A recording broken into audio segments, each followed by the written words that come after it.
She stood on the porch of her own home, 8 months pregnant, and her key would not turn. Inside, she could hear her husband laughing with another woman. Through the window, she watched his mistress sitting in her spot on the sofa, wearing her engagement ring. Her bank accounts were frozen. Her belongings were boxed up by the curb, and the man she had loved for 5 years looked at her like she was garbage waiting to be collected. He told her she was nothing, that she brought nothing to their marriage, that their daughter would have his name and his money while she got supervised visitation and $30,000 a year. He was a powerful CEO. She was just a quiet wife with no family, no connections, no power, or so he thought. What Grant Holloway did not know was that he had just made the biggest mistake of his life, because the woman he was throwing away, like yesterday's trash, was not who she claimed to be. Her real name was Margot Elizabeth Ellison Whitmore. Her father was a federal prosecutor who brought down 3 governors. Her mother was a state Supreme Court justice.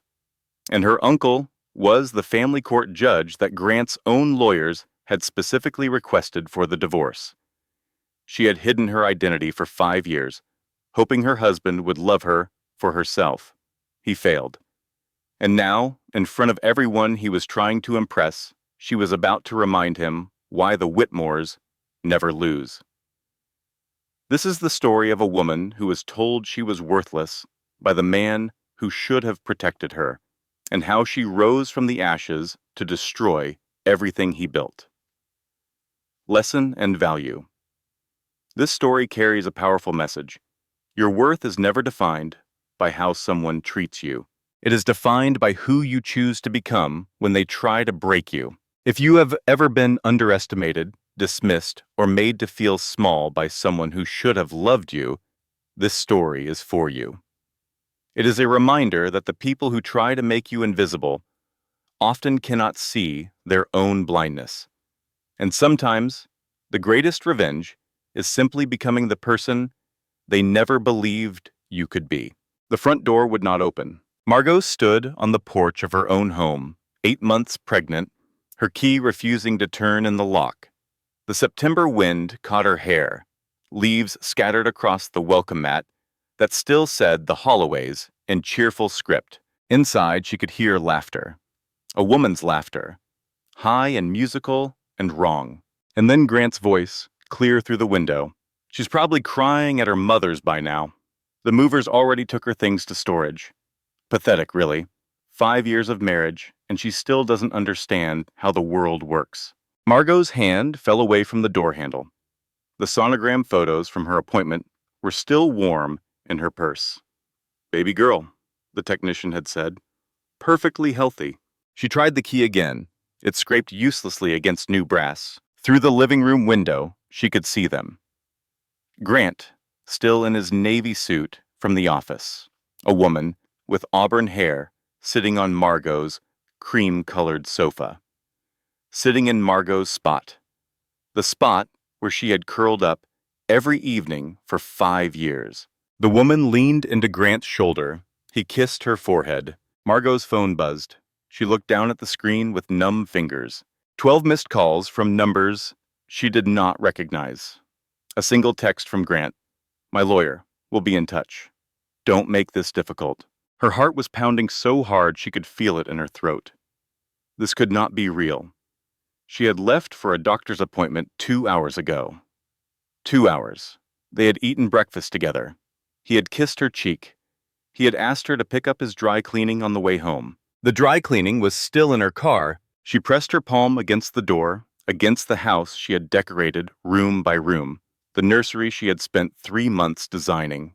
Her grandmother's china was in that kitchen. Her mother's pearls were in the bedroom safe. Everything she owned was behind this door that would not open. The woman inside laughed again. Margot walked around to the side of the house. Her feet moved without her permission.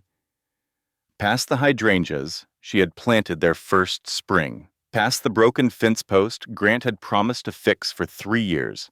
Through the kitchen window, she could see boxes stacked by the garage door. Her boxes, her books, her clothes. The baby supplies she had organized so carefully, all of it piled like garbage, waiting for collection. A car horn honked in the driveway. She turned to see a moving truck pulling away. The driver waved at her cheerfully, as if he had not just hauled away her entire life. Her legs gave out. She sat down on the wet grass in her good maternity dress. The one Grant had said made her look almost like her old self. The baby kicked hard against her ribs. The front door opened. Grant stepped onto the porch with the woman behind him. She was younger than Margot, 29, maybe 30. Wearing a silk blouse Margot recognized from the Nordstrom catalog she had browsed last week. Grant looked at his wife sitting in the grass like she was a stain on his lawn. "Margot, you're still here." He checked his watch. "I had Rebecca send the papers hours ago." She opened her mouth, but no words came out. "Don't make a scene." He walked down the porch steps, hands in his pockets. "The neighbors are already curious enough. That pregnancy brain of yours must be worse than I thought." The woman followed him, picking her way across the lawn in heels that sank into the soft earth. She was wearing Margot's engagement ring. Margot could see it glinting on her finger, resized to fit. "Grant," Margot's voice came out as a whisper. "What is happening?" "What's happening is, I'm moving on." He crouched down to her level, and his cologne washed over her, the same cologne she had bought him for Christmas. "I'm keeping the house. You can have the Honda. I think that's more than fair, considering you brought nothing to this marriage." "Nothing." She repeated the word like it was in a foreign language. "You were a hostess at a restaurant when we met, Margot. I turned you into something. I gave you this life." He gestured at the house behind him. "And now I'm taking it back." The woman stepped closer. Her smile was almost sympathetic. Almost. "Grant, baby, she's shaking." The woman's voice dripped with false concern. "Maybe offer her a glass of water before she goes." Grant laughed. "She can get her own water. She's going to have to learn how." Margot pushed herself up from the grass. Her hands were muddy. Her dress was ruined. Her baby kicked again, frantic and confused by the adrenaline flooding through her mother's blood. "My bank accounts," she said. "My credit cards. Frozen. All of it." Grant tilted his head, studying her like a problem he had already solved. "You didn't think I'd let you drain accounts during the divorce? I'm not stupid, Margot. I've been planning this for 6 months. 6 months. Half a year of lies. Half a year of I love you and can't wait to meet our daughter, and you look beautiful today." "You married me," she said. "You said you wanted a family. I married you because you were convenient." He straightened up, brushing grass from his expensive slacks. "Pretty enough, quiet enough, and grateful enough. But Sloane here actually understands business. She's VP of marketing at my company. Did you know that? My wife never even learned what my company does." Sloane. The woman had a name. Sloane. Margot looked at her. Really looked. High cheekbones, perfect makeup, confidence in every line of her body. "How long?" Margot asked. Sloane glanced at Grant. He shrugged. "Long enough," he said. "Doesn't matter." It mattered. It mattered so much that Margot thought she might shatter from the weight of it. Grant pulled out his phone. "I have a dinner reservation in an hour. This conversation is over. My lawyer will contact you tomorrow with a settlement offer. I'm being generous. $30,000 a year in child support, visitation rights, nothing more." "The baby," Margot said. "Our daughter. She'll have my name and my money. You'll have visitation." He was already walking back toward the house. "Be grateful I'm being generous." Sloane followed him. At the door, she paused. "Good luck, Margot. Truly." The door closed. Margot stood alone in her own front yard, surrounded by hydrangeas she had planted with her own hands. The sun was setting. The sprinklers would come on soon. She had programmed them herself. She did not cry. She was beyond crying. She was somewhere past tears in a cold and hollow place she had never been before. Her phone buzzed again. Another text from Grant. "The garage code has been changed too. Don't bother trying." She walked to her car. The Honda he had so graciously sobbed allowed her to keep. Her hands found the keys in her purse, next to the sonogram. next to her wallet with $47 inside. $47? That was what her life had been reduced to. 5 years of marriage, one baby growing inside her, and $47. She sat in the driver's seat for a long time. The sprinklers came on. Water streamed down her windshield like tears she could not shed. Inside her purse, beneath the sonogram and the wallet and the grocery list she had made that morning, there was a business card. She had kept it hidden for 5 years, tucked into a zippered pocket she never used. A name and elegant script. Judge Harrison Whitmore, Family Court Division. Uncle. Margot did not reach for it. Not yet. She was not ready to explain how thoroughly she had been fooled, how completely she had given herself to a man who saw her as furniture. She started the car. She drove. She did not know where she was going until she saw the neon sign of a motel glowing against the darkening sky. $39 a night. She could afford it. Barely.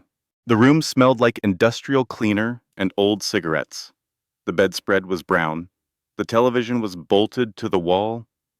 Through the thin curtains, she could see the highway, cars rushing past, full of people going somewhere that mattered. Margot sat on the edge of the bed. Her baby kicked. She checked her phone one more time. No messages except the ones from Grant. No concerned friends. No worried family. She had isolated herself so thoroughly during this marriage that there was no one left to notice she was drowning. That had been part of his plan too. She could see it now. The way he had encouraged her to quit her job, the way he had complained about her friends, about her family, about anyone who might have warned her. 5 years. 5 years of her life, given to a man who had been counting down the days until he could throw her away. Margot looked at herself in the bathroom mirror. Smudged mascara, muddy dress, tangled hair, 8 months pregnant with a baby she would have to raise alone.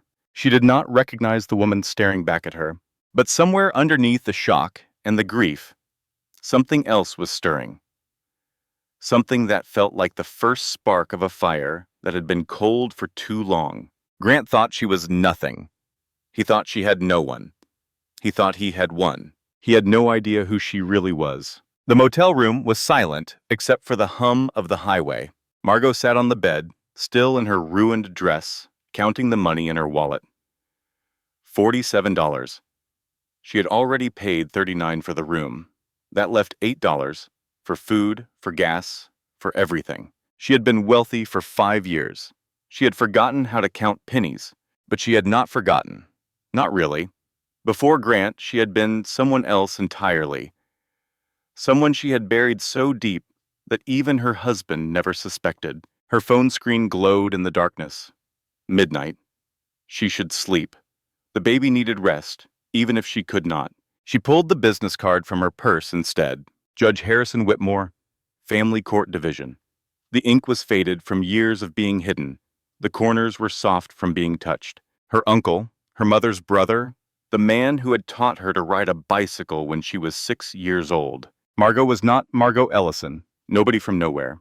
She was Margot Ellison Whitmore, the only daughter of Conrad and Judith Whitmore. Her father had spent 30 years as a federal prosecutor.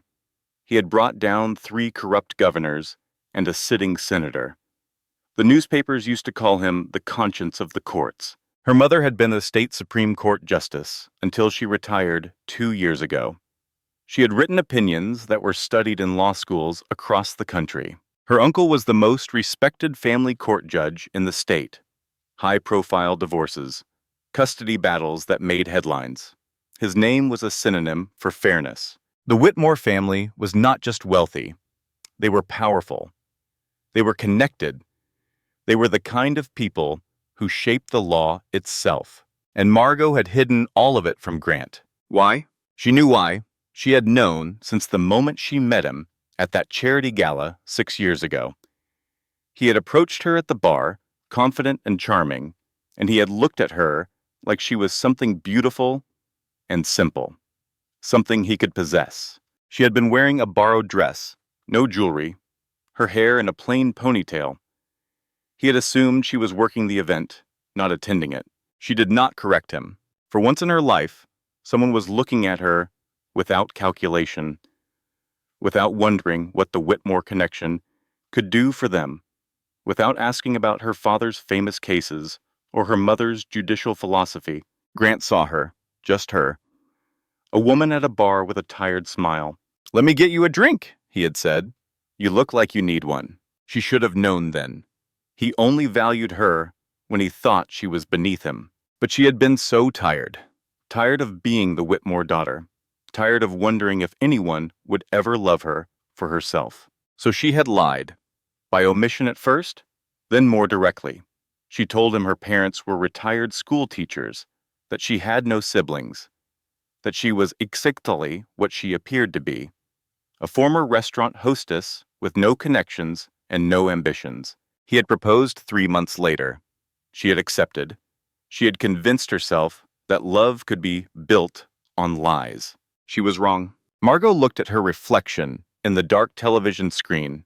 The woman who stared back at her was a fool who had traded her family's power for a man who never deserved her. Her mother's voice echoed in her memory. "Are you sure about this man, Margot? He seems very interested in what you can do for him." She had defended Grant. She had cut ties with her family to prove her loyalty to him. She had not spoken to her mother in 3 years. Now she was sitting in a $39 motel room with $47 to her name. Now. $8. Her thumb hovered over her mother's number.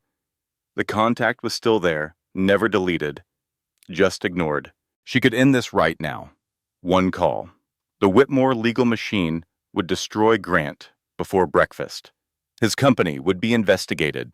His assets would be frozen. His mistress would find herself answering very uncomfortable questions from very powerful people. Margot put the phone down, picked it up, put it down, picked it up. The screen glowed in the darkness, like a question she was not ready to answer. Pride.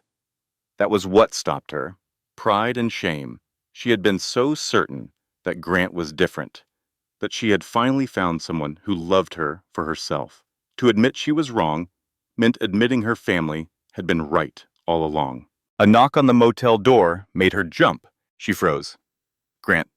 It had to be Grant. He had tracked her phone, found her, come to finish what he started. Another knock, louder. "Margot, open the door. I know you're in there." Not Grant. A woman's voice. Familiar. Margot opened the door. Piper Donovan stood in the flickering light of the motel hallway. 33 years old. Sharp bob haircut. Designer bag that cost more than this motel room did per month. Margot's best friend from law school. Former best friend. They had not spoken since Margot's wedding, when Piper had told her she was making a mistake.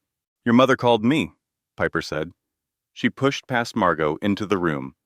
"Good Lord, this place is depressing. Couldn't you at least have found a Holiday Inn?" "How did you find me?" "Your mother has resources." Piper sat on the edge of the bed, surveying the room with barely concealed horror. "She's known about Grant for 2 years, Margot. They all have. They've been waiting for you to be ready." The words did not make sense. "What do you mean, known about him?" Piper reached into her bag and pulled out a folder. Thick, heavy. "Your mother hired a private investigator.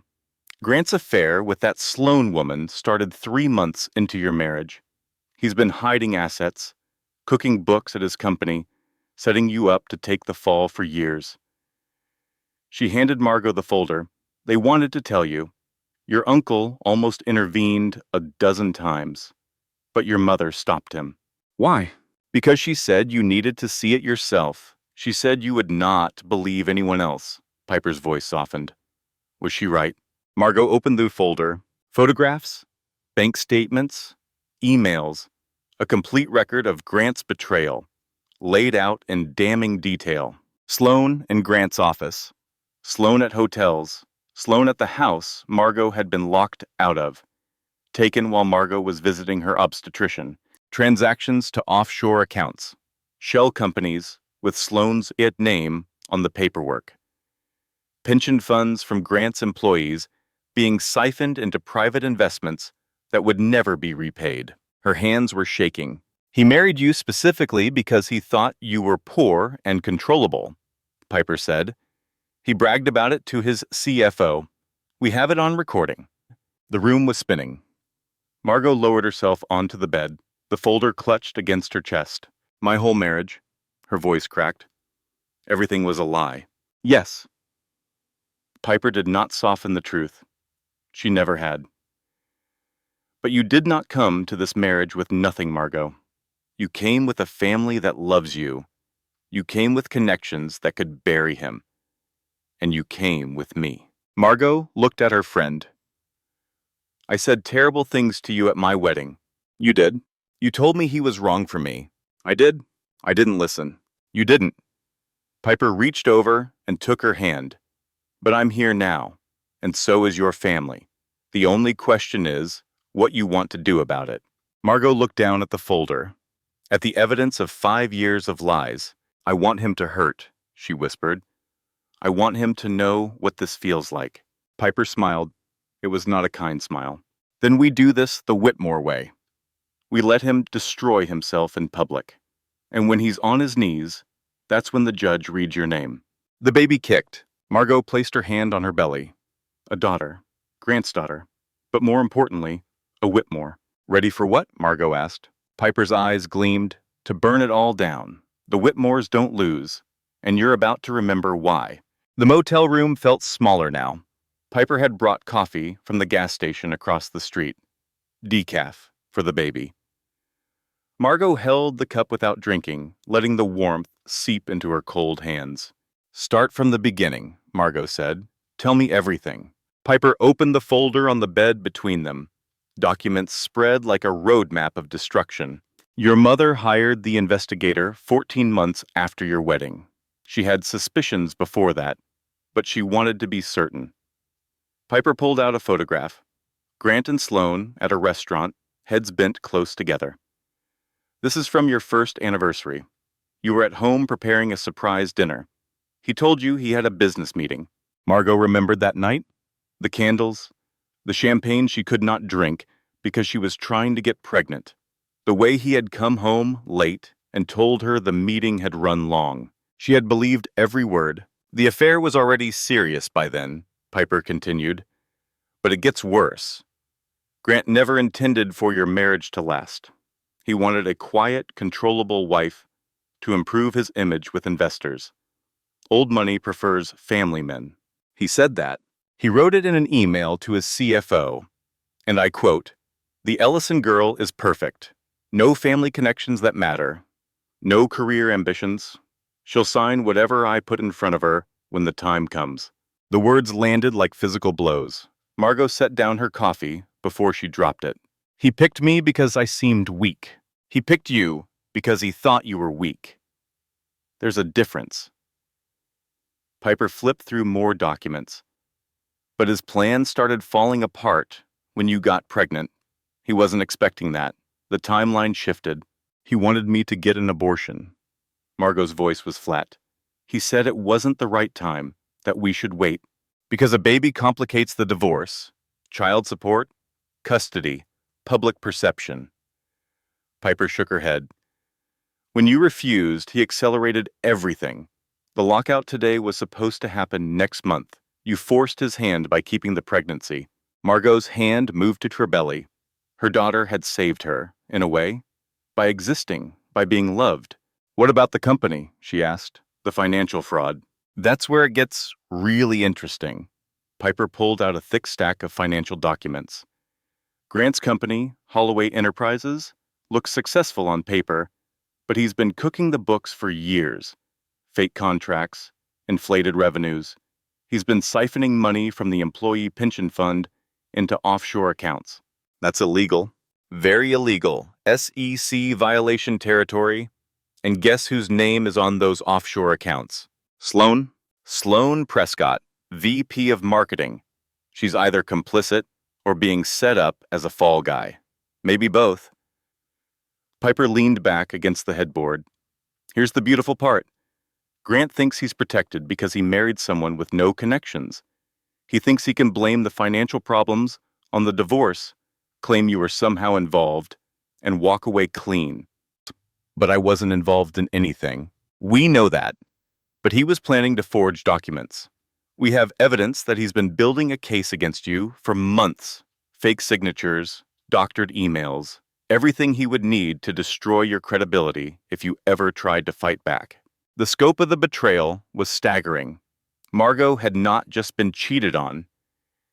She had been systematically prepared for destruction. Why would anyone do this? She whispered. I loved him. I gave him everything. Because people like Grant don't understand love. They understand transactions. Piper's voice softened.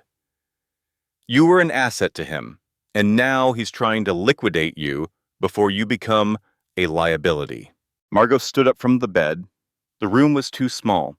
The walls were too close. She needed to move, to breathe, to process what she was hearing. She walked into the tiny bathroom and turned on the faucet. The water was lukewarm and smelled like chlorine. She splashed it on her face, watching it run down the stained porcelain. The files were still spread on the bed when she came back. Evidence of a life she thought she knew, a marriage she thought was real. She had given up so much for Grant, her career, her family, her sense of self. And all along, he had been planning to throw her away like yesterday's garbage. I should have listened to you, Margot said. At the wedding, you tried to warn me. We all tried to warn you, but you were in love, and love makes people blind. Piper gathered the documents back into the folder. The question now is what you're going to do with your eyes open. Margot sat down on the edge of the bathtub. The baby was active tonight, pushing against her ribs like she wanted to escape. What are my options? Option 1, we go nuclear. Your family activates every connection they have. Grant's company is investigated tomorrow. His assets are frozen by next week. He's in handcuffs by the end of the month. What's option 2? We wait. We let him think he's won. He files for divorce, demands custody, puts on his public show. And then, at the final hearing, we reveal everything. His fraud, your identity. The whole house of cards collapses in open court in front of everyone he's been trying to impress. Margot considered both paths. The first was faster, more satisfying in the short term. But the second was complete, total. The kind of destruction that would echo for years. He humiliated me today, she said slowly. On my own porch, in front of his mistress. He told me I was nothing. I know. I want him to feel that. I want him to stand in a courtroom and watch everything he built come apart. I want him to understand what it feels like to lose everything. Piper smiled. Then we do this right. We play the long game. Margot nodded. The decision settled into her bones like it belonged there. What do I need to do? First, you get out to this motel. Your family has a townhouse on the east side, private, secure. No one will know you're there. Piper stood up and extended her hand. Second, you let me prepare your legal case. I've been waiting for this for 3 years. You've been practicing family law. I've been practicing destroying arrogant men in family court. There's a difference. Piper pulled Margot to her feet. And third, you call your mother.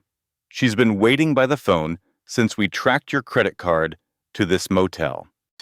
She's going to say, I told you so. She's going to say she loves you. Then she's going to say, I told you so. Piper gathered her bag. The Whitmores don't lose, Margot, and you're about to remember why. They left the motel together. Piper's BMW was parked outside, engine already running. Margot looked back at the room where she had spent the worst night of her life. The brown bedspread, the bolted television, the stained curtains. She would never forget this place. It would remind her, forever, of what Grant had tried to make her. Small, scared, alone. Never again. 2 weeks passed. Margot stayed in the Whitmore townhouse, growing stronger by the day. Piper brought files and strategy sessions and takeout from restaurants Margot used to love. Her body recovered from the shock of that terrible night. Her mind sharpened with purpose. Grant, meanwhile, was celebrating. The invitation arrived at the townhouse by accident. Grant's assistant had used an old mailing list that still included Margot's name. Holloway Enterprises Gala, celebrating 5 years of excellence. 5 years, their entire marriage. He was throwing a party. "You cannot possibly be thinking about going," Piper said, watching Margot read the invitation. "I want to see him." Margot set down the heavy cardstock. "I want to see him pretending everything is fine. It's a terrible idea. You're 8 months pregnant. He'll cause a scene. Or I will." Margot smiled. It was not a kind smile. "I need to see who he is when he thinks no one is watching." Piper did not argue further. She knew that look in Margot's eyes. The gala was held at the Grand Meridian Hotel. Crystal chandeliers, ice sculptures, a string quartet playing in the corner. Everything Grant loved about himself, made tangible. Margot arrived alone. She wore black, the only color that felt appropriate for bearing a marriage. The dress was simple, expensive, the kind of thing she would have worn 5 years ago before she started dressing to please a man who never noticed. She stood outside the ballroom windows, hidden in the shadows of the garden. Rain had started to fall, soft and steady. Through the glass, she could see Grant at the center of the room. Navy suit, perfect smile, shaking hands and accepting congratulations like he deserved them. Sloane was beside him. She was wearing Margot's engagement ring again, and a dress that looked suspiciously like one Margot had admired in a store 6 months ago. Grant approached the microphone at the front of the room. The crowd quieted. "5 years ago, I started this company with nothing but a dream and a willingness to work harder than anyone else." His voice carried through the speakers, out into the garden where Margot stood watching. "Tonight, we celebrate everything we've built together. The partnerships, the growth, the future." Applause. Grant raised his champagne glass. "Sometimes in business and in life, we have to cut dead weight. We have to make difficult choices about what serves us and what holds us back. I'm proud to say that this company has never been afraid to do what needs to be done." He did not mention Margot by name. He did not have to. Everyone in that room knew what he meant. Sloane pressed against his side, laughing at something he whispered in her ear. The rain grew heavier. Margot stood in it, watching, counting. 17 minutes. She stood there for 17 minutes, counting every drop of rain that hit her face. Every time he touched Sloane's waist, where he used to touch hers. Every laugh, every toast. Her heart should have been breaking. Instead, it was hardening into something cold and useful. A door opened behind her. "Mrs. Holloway?" She turned. A man in his mid-40s, graying at the temples, nervous energy in every line of his body. She recognized him from company events. Derek Morrison, Grant's CFO. "You shouldn't be here," he said. "If Grant sees you, are you going to tell him?" Derek hesitated. His eyes darted toward the ballroom, then back to her. "I didn't know," he said. "About the divorce, I mean. Not until it was done. He just told us you left, that you couldn't handle the pressure of being a CEO's wife." Margot said nothing. She just looked at him. Derek's composure cracked. "The books, the offshore accounts. I know about them too. I've known for 2 years." His voice dropped to a whisper. I have a family, kids in college. I couldn't afford to." "To be brave?" He flinched. Margot stepped closer. The rain had soaked through her dress, but she did not feel cold anymore. "I'm not asking you to choose, Derek. Not tonight." Her voice was calm, steady, the voice of a woman who had learned patience from a family of judges and prosecutors. "But when the time comes, I want you to remember this moment. The moment you could have been brave, but weren't." Derek stared at her. She could see the war happening behind his eyes, self-preservation versus conscience. She did not wait for him to choose.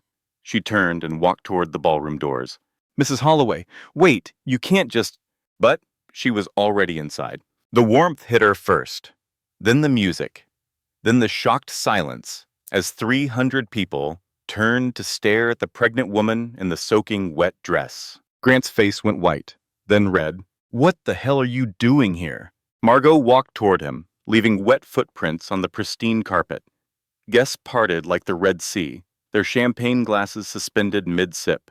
"I came to congratulate you." Her voice carried through the silent room. "On everything." Sloane stepped forward, her face twisted with barely concealed alarm. "Security, get this woman out of here." Two men in black suits approached from the corners of the room. Margot did not move. "I'm 8 months pregnant with his child," she said calmly. "You want the photos of you dragging a pregnant woman out of a charity event?" The security guard stopped. Grant's jaw tightened. He grabbed Margot's arm, pulling her toward the door. "You're embarrassing yourself," he hissed. "This is exactly why I'm getting full custody. You're unstable." "Let go of me." He did not let go. His fingers dug into her arm hard enough to bruise. "You think anyone here cares about you?" His voice was low, vicious. "You think showing up in a wet dress is going to make me look bad? It only makes you look crazy." Margot leaned closer, close enough that only he could hear. "You're right. Tonight doesn't make you look bad," she smiled. "But tomorrow will. And next week, and next month. By the time I'm done, everyone in this room will know exactly what kind of man you are." She pulled her arm free and walked toward the exit. At the door, she paused. "Enjoy your party, Grant. It's the last one you'll ever throw." Outside, the rain had stopped. A black car was waiting at the curb. The back door opened. Judith Whitmore sat in the leather seat, silver hair perfect, pearls glowing against her black dress. Margot's mother, former state Supreme Court Justice, the most formidable woman she had ever known. "Get in, darling." Her voice was warm and sharp at the same time, the way it always had been. "It's time to stop playing games." Margot got in. The Whitmore estate sat on 12 acres of old money silence. Oak trees lined the drive. The house itself was Georgian brick, built by Margot's great-grandfather in 1912. She had not been here in 5 years. The car pulled up to the front steps. Judith did not speak during the drive. She simply sat beside her daughter, one manicured hand resting on Margot's knee. Inside, the house smelled the same. Lemon polish, old books, the faint ghost of her grandmother's perfume. Conrad Whitmore waited in the study. 65 years old, silver hair, the kind of quiet authority that filled a room without making a sound. He stood when Margot entered. "Dad?" "Margot." For a long moment, neither of them moved. Then Conrad crossed the room and wrapped his daughter in his arms. She had forgotten how safe this felt. She had spent so long running from her family name that she had forgotten what it meant to belong somewhere. "He never deserved you." Conrad's voice was rough with emotion. "We knew that the week after you met him." "Then why didn't you say something?" "Because you needed to learn what love shouldn't look like." He stepped back, holding her at arm's length. "Unfortunately, you learned it too well." The study door opened again. Uncle Harrison entered, still in his judicial robes. He must have come straight from the courthouse. "Margot." He embraced her briefly. "You look terrible." "Thanks, Uncle Harry." "You're welcome."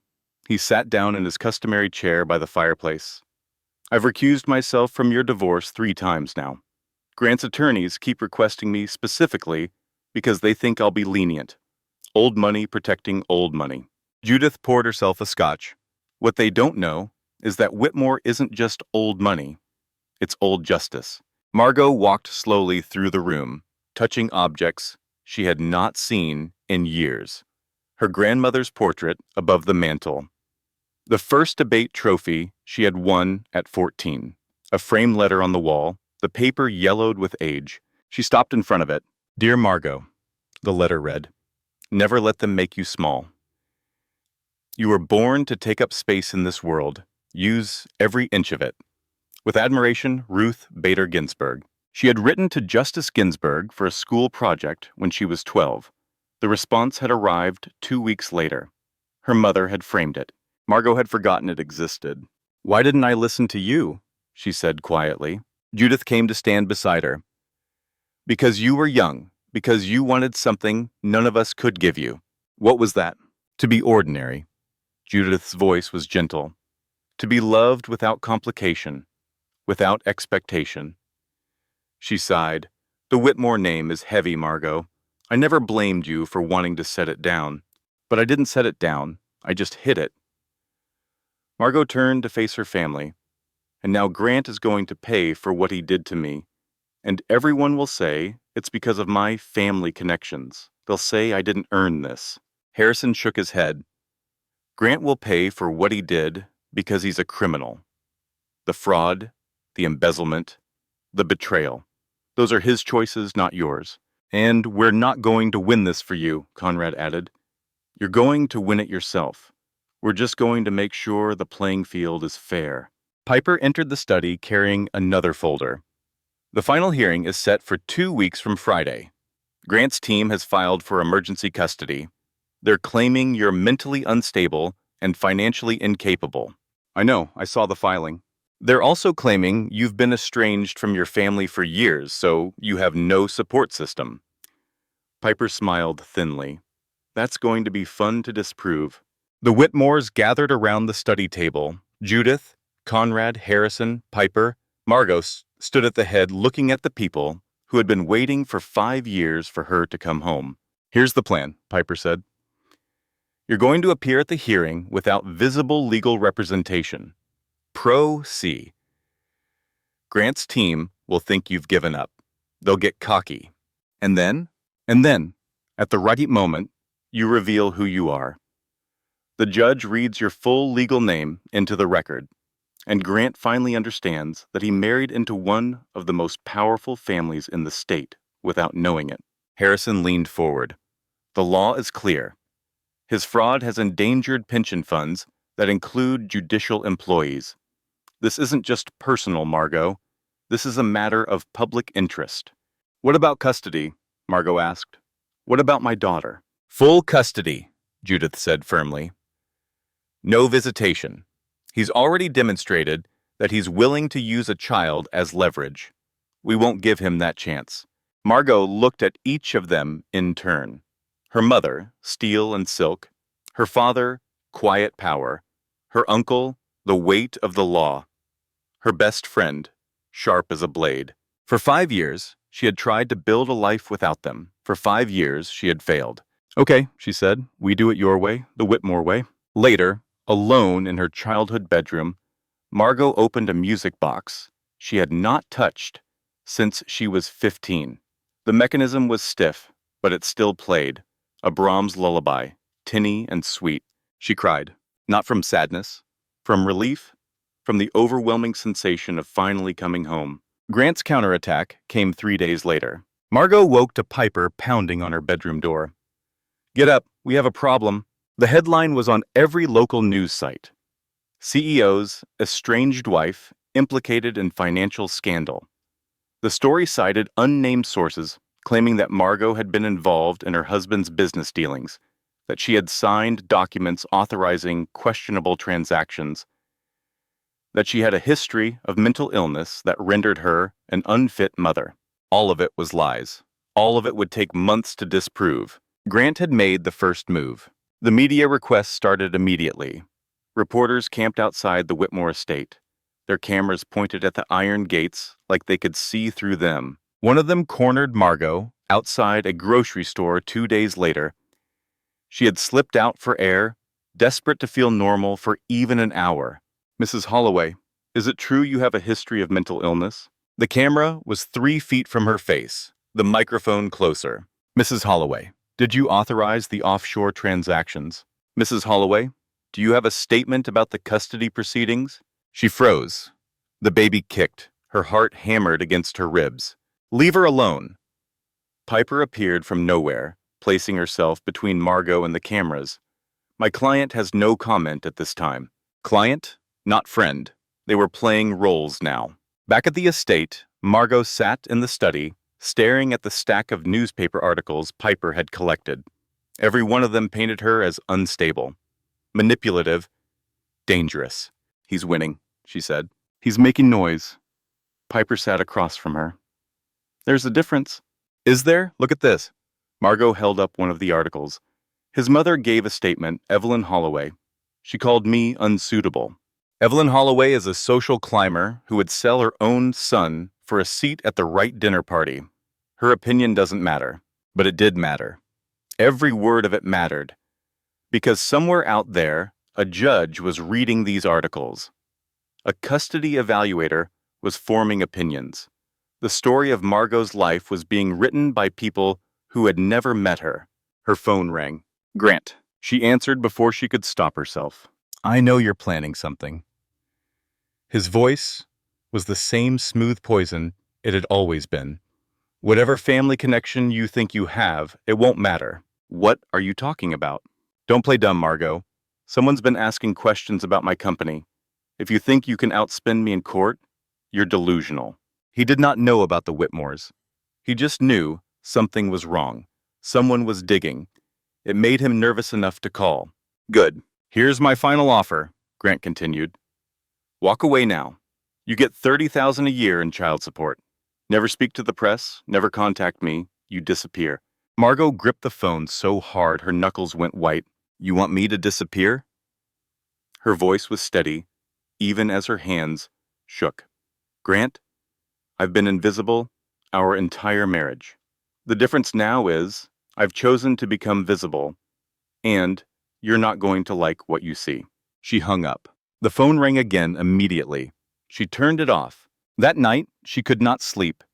She walked through the Whitmore house in the dark, touching walls she had known since childhood.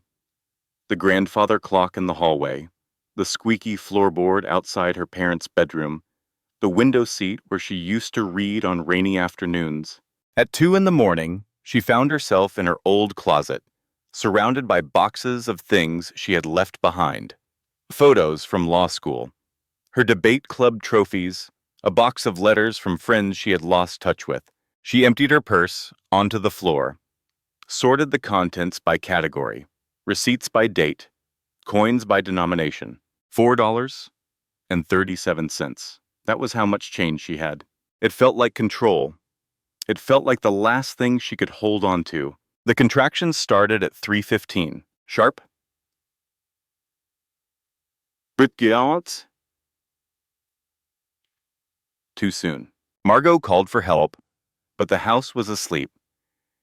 She managed to get herself down the stairs, clutching the railing, breathing through each wave of pain. By the time Judith found her, she was on the floor of the foyer, phone in hand, trying to dial 911. The ambulance came. The hospital was bright and cold and full of strangers asking questions. False labor. The baby was fine. Margot was not. She lay in the hospital bed, alone. She had refused to let her family stay. She needed to think, needed to feel what she was feeling without an audience.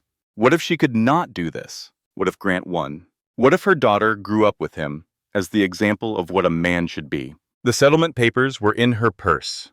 She had been carrying them for 2 weeks, unable to sign them, unable to throw them away. She pulled them out now. $30,000 a year.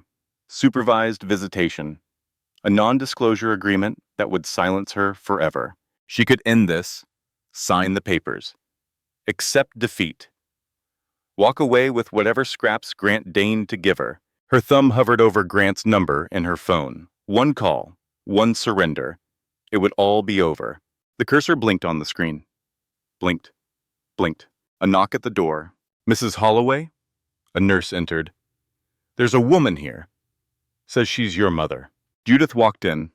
She did not say a word. She simply sat down on the edge of the hospital bed and wrapped her arms around her daughter.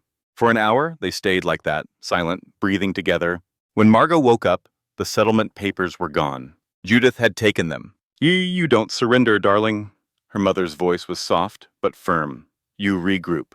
1 week before the final divorce hearing. The evidence was assembled. The witnesses were prepared. Everything was in place. Derek Morrison had agreed to testify. Grant had fired him the day after the gala, claiming disloyalty to the company. Derek had responded by copying every financial document he could access and delivering them to Piper's office in a cardboard box. I should have done this years ago, he told Margot when they'd met. I was a coward. I'm sorry. You're doing it now. That's what matters. The SEC investigation had been quietly opened based on anonymous tips. Grant did not know yet. He would find out at the worst possible moment. And Sloane Prescott had disappeared. She had not shown up at Grant's side in days. No public appearances, no social media posts. Grant's assistant told reporters she was on a personal retreat. Margot knew better. The knock came at 6 o'clock on a Tuesday evening. Margot opened the door, expecting Piper. Instead, she found Sloane standing on the porch, rain dripping from her designer coat. Can I come in? Margot stepped aside. Sloane looked different, smaller somehow. The confidence that had radiated from her at the gala was gone. In its place was something that looked uncomfortably like fear. I didn't know where else to go, Sloane said. She sat on the edge of a chair, clutching her bag like a lifeline. Grant he's changed. Changed how? He talks to me now the way he used to talk to you. Sloane's voice cracked. Cold. Dismissive. Like I'm a problem to be solved. Margot felt no satisfaction. She had expected to. She had expected to feel triumph at seeing her replacement discover the same cruelty she had endured. Instead, she felt tired, sad. He promised me everything, Sloane continued. He said when the divorce was final, we would get married. He said I would be Mrs. Holloway. He said I would have everything you had. And now? Now he's talking about liability, about cutting ties, about how my name is on accounts that could cause problems. Sloane looked up, mascara smudged under her eyes. I didn't know about the fraud. I swear I didn't know. He told me those accounts were for tax purposes. Were they? No. Sloane's laugh was bitter. I've been a fool. Just like... She stopped herself. Just like me, Margot finished. Sloane nodded miserably. Margot sat down across from her. This woman had worn her ring, sat in her house, slept with her husband. Every instinct screamed at her to be cruel. But cruelty was Grant's language, not hers. You have a choice, Margot said slowly. The same choice I had. Stay and hope he changes, or leave and change yourself. Why are you being kind to me? Sloane's voice was barely a whisper. I helped destroy your marriage. No, Grant destroyed our marriage. You were just another tool he used. Margot leaned forward. I refused to become as cruel as he made me feel. I refused to let him turn me into someone like him. Sloane was crying now. Ugly tears, the kind that ruined makeup and stained collars. She reached into her bag and pulled out a USB drive. His real books. Everything he's been hiding. Account numbers, transaction records. Proof that he's been planning to blame everything on you. She held it out with shaking hands. I'm sorry. For all of it. Margot took the drive. Well, what are you going to do now? She asked. Leave. Go somewhere he can't find me. Sloane stood, wiping her eyes. Maybe therapy? Maybe bartending school? I don't know. Something different. At the door, she paused. He's going to lose, isn't he? Margot looked at the USB drive in her hand. The final piece of evidence. The nail in Grant Holloway's coffin. Yes, he's going to lose. Sloane nodded. Good. And she was gone. That night, Margot sat with her mother, reviewing the final strategy. Are you sure you want to do it this way? Judith asked. We could tell him privately. Give him a chance to settle. Margot shook her head. He had 5 years to see who I really was. He only saw what he wanted. Someone small, someone he could control. She looked at her mother steadily. I want him to learn, in public, that he never controlled anything. And after, when this is over, Margot placed her hand on her belly. Her daughter kicked in response.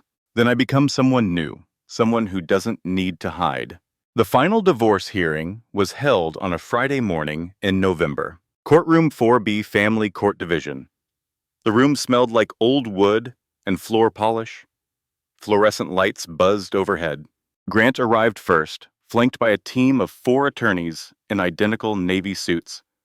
Rebecca Marsh led the pack, her heels clicking on the hardwood floor. Behind them came a parade of boxes. 17 in total, documents, evidence, ammunition for the war they thought they had already won. Sloan was conspicuously absent. The gallery filled with spectators. Grant had made sure of it. His business associates, society friends, even a few journalists from the financial pages. He wanted witnesses to his victory. Margot arrived alone. She wore a simple black dress, no jewelry, her hair pulled back from her face. 8.5 months pregnant now, her belly visible to everyone in the room. She carried a single folder. Grant's team exchanged glances as she took her seat at the plaintiff's table. No attorney, no support staff, just one woman and one folder. Grant leaned over to whisper to Rebecca Marsh. She smiled. He smiled. They thought they had won before the hearing even started. Judge Harrison Whitmore entered the courtroom. All rise. The room stood. The room sat. Harrison's face was neutral, professional. He gave no sign that the woman at the plaintiff's table was his niece, that he had taught her to ride a bicycle, that he had been waiting 3 years for this moment. This court is now in session. In the matter of Holloway versus Holloway, I understand both parties are prepared to proceed. The respondent is ready, Your Honor. Rebecca Marsh stood, buttoning her jacket. We have extensive documentation to present regarding Mrs. Holloway's unsuitability for custody and her complete lack of financial contribution to the marriage. Harrison turned to Margot. Mrs. Holloway, I see you're unrepresented today. Are you certain you wish to proceed without counsel? Margot stood. Her voice was steady. I'm representing myself, Your Honor. Proceed. Murmurs rippled through the gallery. Grant laughed under his breath. Rebecca Marsh's smile widened.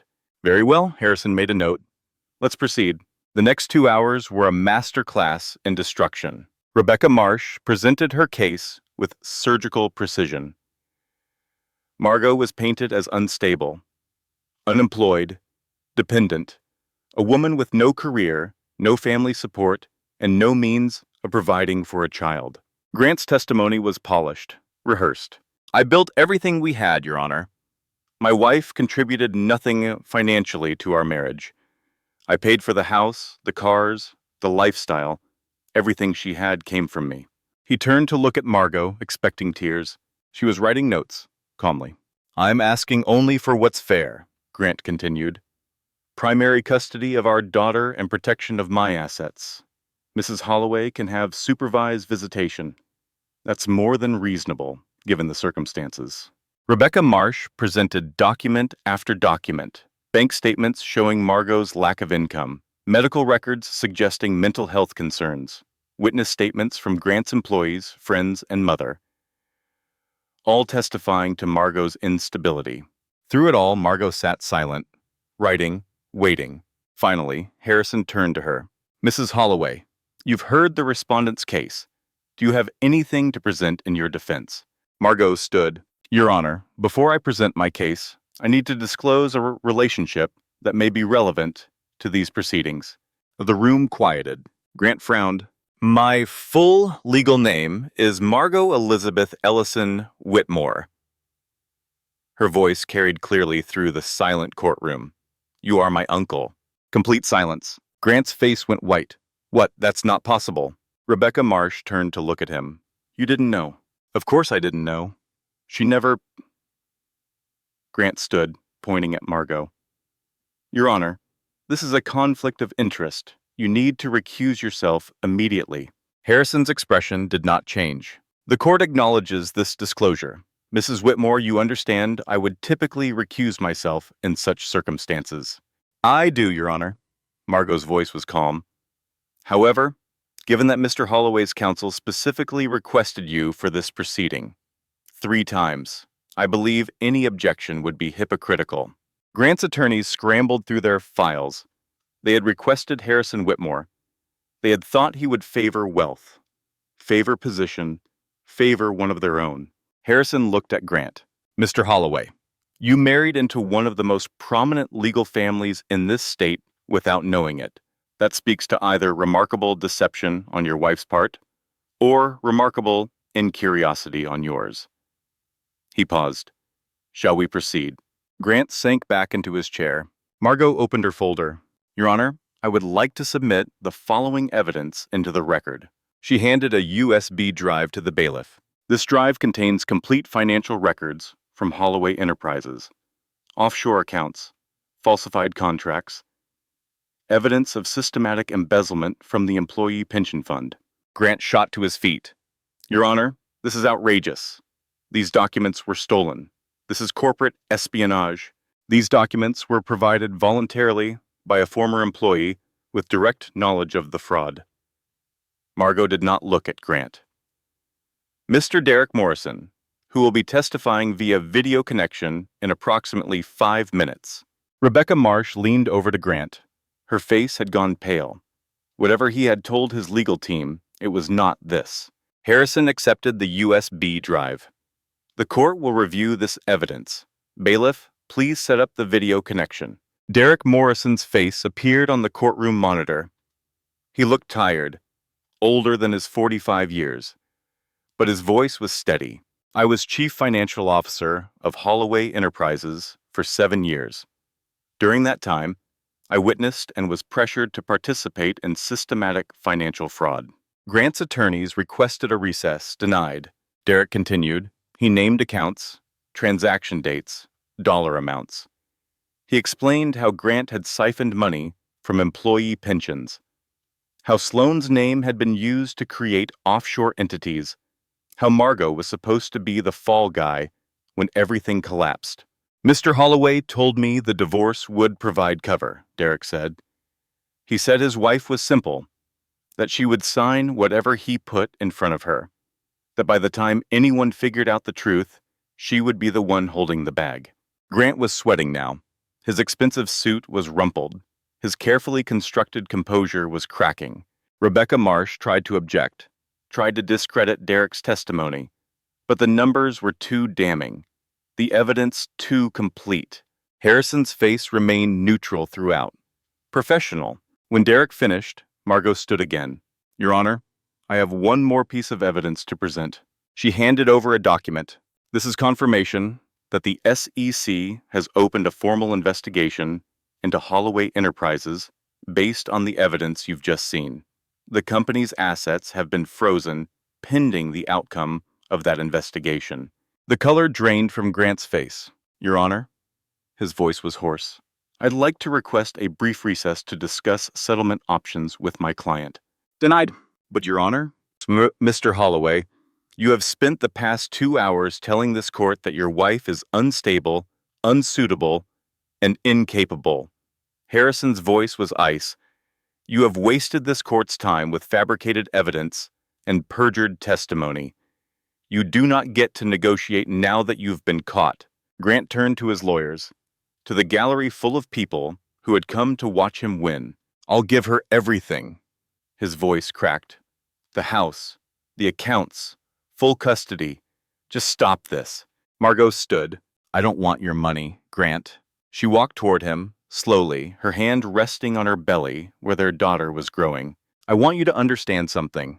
She stopped 3 feet away, close enough to see the fear in his eyes. You thought I was nothing because I had nothing, but I chose to have nothing with you. I wanted to see if you could love me without a name, without connections, without power. Grant's mouth opened. No sound came out. You couldn't. You didn't marry me despite thinking I was poor. You married me because of it. You wanted someone to own. Her voice carried through the silent courtroom.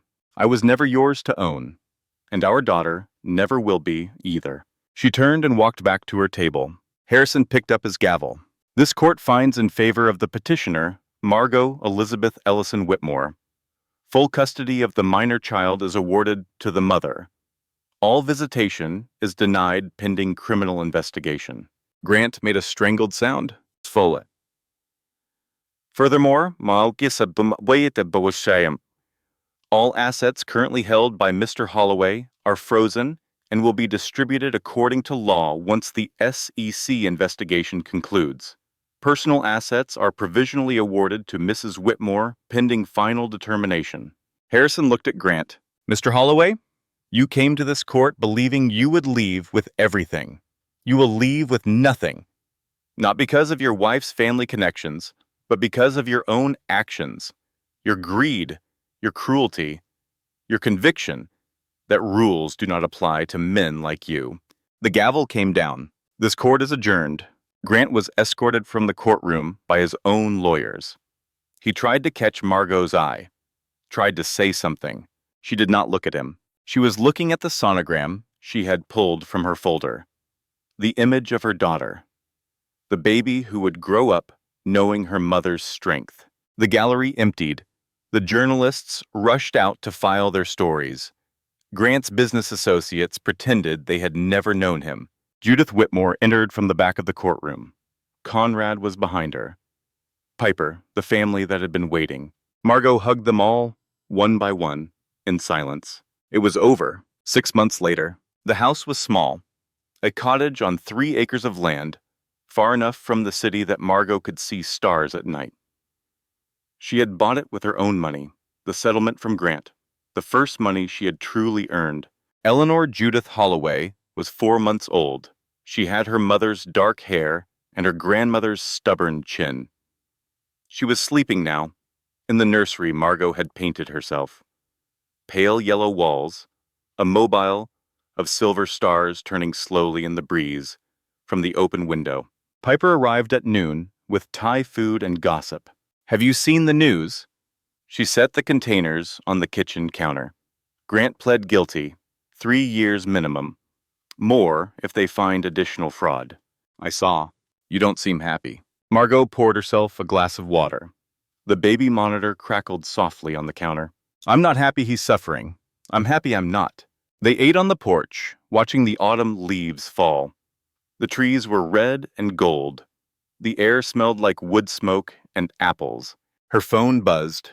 A text from her mother. "Dinner Sunday. Your father wants to teach Eleanor chess. She is 4 months old, but he insists." Margot smiled.